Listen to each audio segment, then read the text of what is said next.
El mundo está lleno de sucesos que escapan a nuestra comprensión, desde aviones que desaparecen sin dejar rastro hasta textos escritos en lenguajes imposibles de descifrar.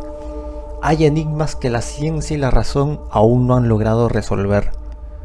Prepárate para adentrarte en algunos de los casos más desconcertantes de la historia, sucesos reales que continúan siendo un enigma y que podrían cambiar nuestra percepción del mundo. El manuscrito de Voynich es uno de los misterios más grandes de la criptografía y la historia. Es un libro ilustrado, escrito en un idioma o código completamente desconocido, que hasta la fecha nadie ha logrado descifrar. Se cree que fue escrito entre 1404 y 1438 según análisis de carbono. Está escrito en un sistema de escritura que no pertenece a ninguna lengua conocida, y contiene extrañas imágenes de plantas inexistentes, diagramas astronómicos, figuras humanas y símbolos sin explicación. No se sabe con certeza quién lo creó, pero algunas teorías sugieren Roger Bacon, un monje y alquimista del siglo XIII, aunque no hay pruebas sólidas; John Dee, un matemático y astrólogo que trabajó en la corte de Isabel I de Inglaterra; y Wilfrid Voynich, el comerciante de libros antiguos que lo compró en 1912 y le dio su nombre. Muchos criptógrafos, incluidos el FBI y expertos en lenguajes antiguos, han intentado sin éxito descifrarlo.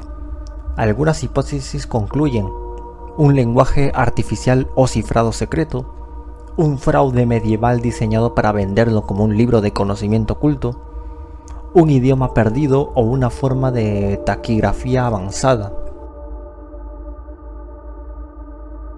El 23 de enero de 1959, un grupo de 10 estudiantes y graduados del Instituto Politécnico de los Urales emprendió una expedición de esquí de alta montaña. El líder del grupo era Igor Dyatlov, un joven de 23 años con amplia experiencia en senderismo y alpinismo. El equipo estaba compuesto por Igor Dyatlov, Zinaida Kolmogorova, Lyudmila Dublina, Alexander Kolevatov, Ruster Slobodin, Nikolai Tybeaks, Semyon Zolotaryov, Yuri Krivonochenko, Yuri Doroboshenko, Yuri Yudin. El objetivo de la expedición era llegar a la cima del monte Ortorten, un viaje de 16 días que requería cruzar terrenos nevados en condiciones extremas. Sin embargo, el 1 de febrero, el grupo se desvió y acampó en una ladera de la montaña Kolatsika, un nombre que en idioma mansi significa montaña de la muerte. Cuando el grupo no regresó en la fecha prevista, se organizó una misión de rescate. El 26 de febrero, los rescatistas encontraron el campamento en la ladera de la montaña. Lo que vieron fue totalmente desconcertante. Las tiendas de campaña estaban cortadas desde dentro, como si los excursionistas hubieran huido apresuradamente. Las huellas llevaban a un bosque cercano, pero los miembros del grupo estaban descalzos o en calcetines, a pesar del frío extremo que llegaba a los menos 30 grados centígrados. Los primeros cuerpos fueron hallados bajo un árbol a 1.5 kilómetros del campamento. Los otros cuerpos fueron encontrados en posiciones extrañas, algunos con heridas inexplicables. Se encontraron los 9 cadáveres en distintos lugares y momentos. Lo más extraño fueron las lesiones. Las chicas Yuri fueron encontradas bajo un pino, semidesnudas, con quemaduras en las manos. Parecía que habían intentado trepar a un árbol. Igor Dyatlov, Rusten Slobodin y Zinaida estaban más cerca del campamento con signos de hipotermia. Lyudmila, Semyon, Nikolai y Alexander fueron hallados 2 meses después en un barranco. Aquí es donde el misterio se profundiza. Dubinina tenía la lengua arrancada y fracturas en el pecho comparables a un choque automovilístico. Zolotaryov tenía costillas rotas sin heridas externas visibles. Brignot tenía una fractura de cráneo severa, y algunos cuerpos tenían altos niveles de radiación en sus ropas. A pesar de los esfuerzos por explicar el incidente, las inconsistencias en las pruebas siguen sin resolverse. La ausencia de una causa definitiva y la combinación de múltiples factores extraños hacen que este caso continúe siendo uno de los misterios más inquietantes en la historia moderna. El Boeing 777-200ER despegó del Aeropuerto Internacional de Kuala Lumpur a las 00:41 horas local con 227 pasajeros y 12 tripulantes. Se esperaba que aterrizara en Pekín unas 6 horas después. Aproximadamente a la 1:19 de la madrugada, el piloto Zahari Ahmad Ishaq o el copiloto Farid Abdul pronunciaron las últimas palabras captadas por el control de tráfico aéreo. Buenas noches, Malaysia 370. Minutos después, el avión desapareció de los radares civiles sin emitir señales de emergencia. Sin embargo, datos de radar militar y satélites revelaron que el avión giró bruscamente hacia el suroeste, desviándose radicalmente de su ruta programada. Se cree que voló durante casi 7 horas más, hasta quedarse sin combustible y caer en algún lugar del Océano Índico. La desaparición del MH370 desató una operación de búsqueda internacional sin precedentes, cubriendo más de 120.000 kilómetros cuadrados de océano y costando más de 150 millones de dólares.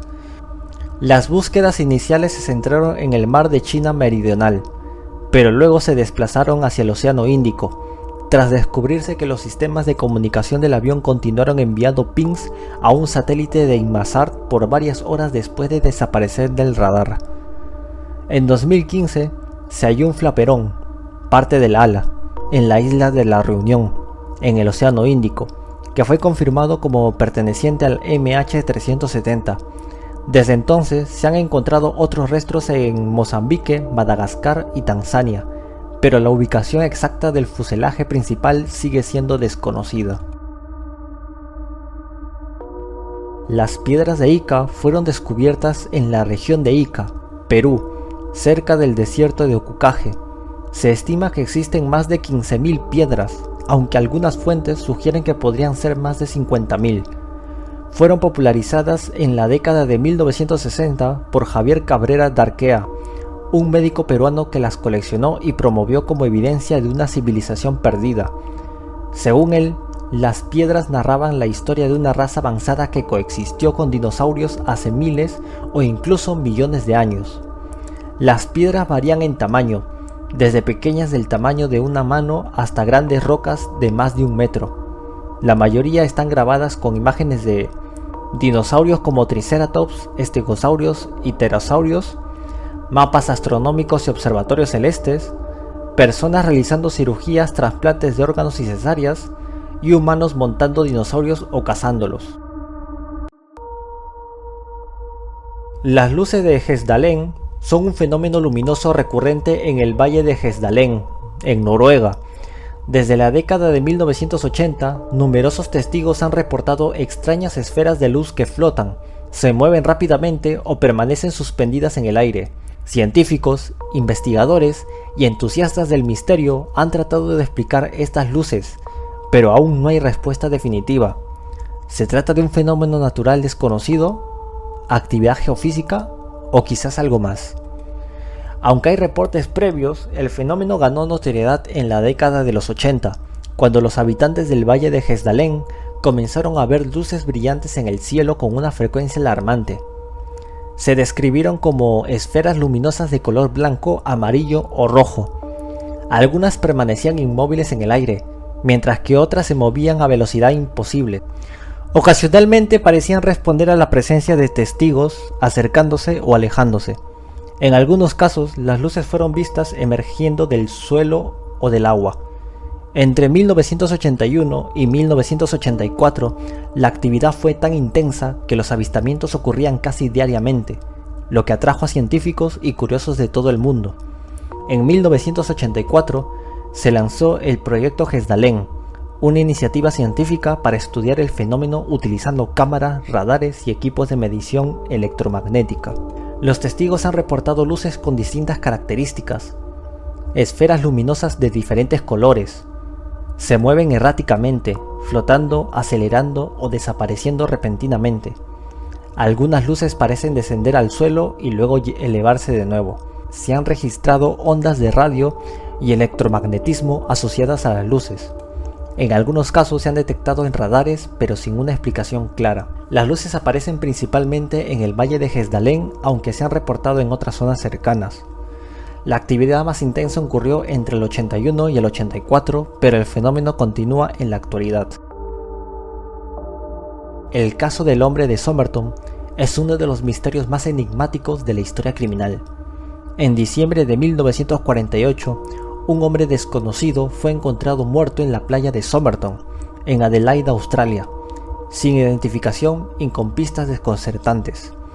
A lo largo de los años, el caso ha generado numerosas teorías, desde espionaje hasta asesinatos encubiertos, pero nunca se ha llegado a una conclusión definitiva. ¿Quién era ese hombre? ¿Cómo murió? ¿Fue un espía o una víctima del crimen planeado? El descubrimiento del cuerpo fue el 1 de diciembre de 1948 en Adelaide, Australia. A las 6:30 am, un grupo de corredores matutinos descubrieron el cadáver de un hombre recostado contra un muro en la playa de Somerton. Su postura era inusual. Parecía dormido, con la cabeza apoyada en el muro, las piernas estiradas y los brazos cruzados. El hombre vestía un traje elegante, con abrigo y zapatos impecablemente lustrados. No tenía identificación, ni billetera, ni pasaporte, ni etiquetas en su ropa. En sus bolsillos solo había chicles, cigarrillos, fósforos y un peine. No tenía signos de violencia o lucha. Los testigos dijeron que habían visto al hombre en la misma posición la noche anterior, pero asumieron que estaba dormido o ebrio. El examen reveló que el hombre tenía un corazón y órganos internos en buen estado, pero con congestión en el hígado y el brazo, algo inusual. Se encontraron restos de comida en su estómago, un pastel de carne, pero sin rastros de veneno detectable.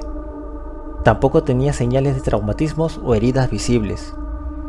La muerte pudo haber sido causada por un veneno no detectable en el 48. Se especuló que podría haber sido una sustancia extremadamente rara. La muerte ocurrió en la madrugada del 1 de diciembre de 1948.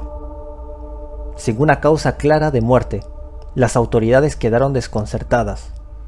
¿Acaso se trataba de un asesino perfecto? Una semana después, la policía encontró una maleta en una estación cercana que parecía estar relacionada con el caso. Un pantalón con arena, lo que sugería que el hombre había estado en la playa antes, ropa sin etiquetas, un destornillador, un hilo de costura naranja idéntico al utilizado en los botones del abrigo del hombre. Lo extraño fue que ninguna de estas pistas ayudó a identificarlo, y todo parecía haber sido preparado para evitar que se supiera su identidad. Un forense encontró en el bolsillo del pantalón del hombre un pequeño pedazo de papel con las palabras Tamanshut, que en persa significa terminado o finiquitado. Provenía de un libro muy raro llamado El Rubaiyat, de Omar Khayyam, una colección de poemas persas. La policía pidió ayuda al público y sorprendentemente un hombre entregó un ejemplar del libro al que le faltaba justo esa página. Un código cifrado escrito a mano, un número de teléfono vinculado a Jessica Judd Thompson, una enfermera que vivía cerca del lugar donde se encontró el cuerpo. Jessica Thompson, también conocida como Jo, negó conocer al hombre de Somerton. Sin embargo, al ver la foto del hombre, pareció sorprendida, pero negó saber quién era. Su número estaba escrito en el libro del Rubaiyat. Su hijo, años después, reveló que ella hablaba ruso y tenía posibles conexiones con el espionaje. En plena Guerra Fría, se sospechaba que el hombre de Somerton podría ser un espía soviético. Australia era un punto clave en la inteligencia de Estados Unidos y el Reino Unido. Se ha especulado que pudo haber sido envenenado con una sustancia no detectable. El libro encontrado con el mensaje Tamashut contenía una serie de letras enigmáticas que estás viendo en pantalla. Nunca se ha descifrado con certeza y algunos creen que es un mensaje en clave militar o de inteligencia. El experimento Filadelfia es uno de los misterios más enigmáticos y debatidos de la historia militar. Según diversas fuentes, en 1943, la Marina de los Estados Unidos habría llevado a cabo un experimento secreto para hacer invisible un barco mediante el uso de tecnología electromagnética. La historia sugiere que este experimento no solo hizo desaparecer el barco, sino que también provocó efectos catastróficos en la tripulación. Supuestamente, algunos marineros se fusionaron con la estructura del barco, otros desaparecieron y algunos quedaron atrapados en el tiempo.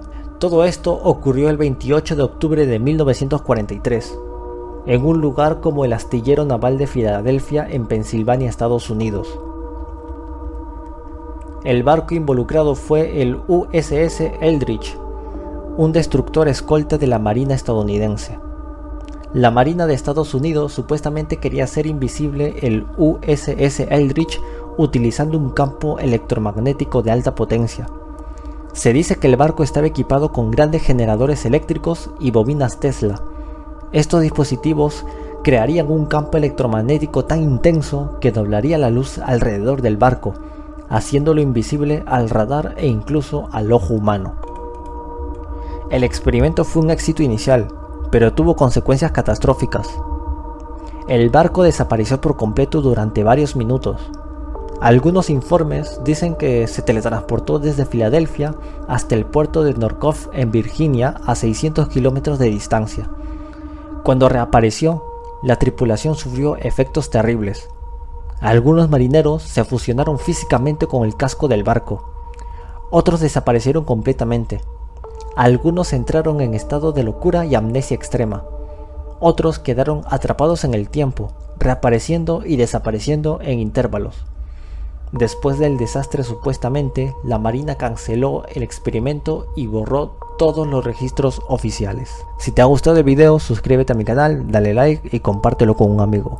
Muchas gracias. Te ha hablado Darweapon, el brujo más poderoso de todos los tiempos, y te deseo buenas vibras.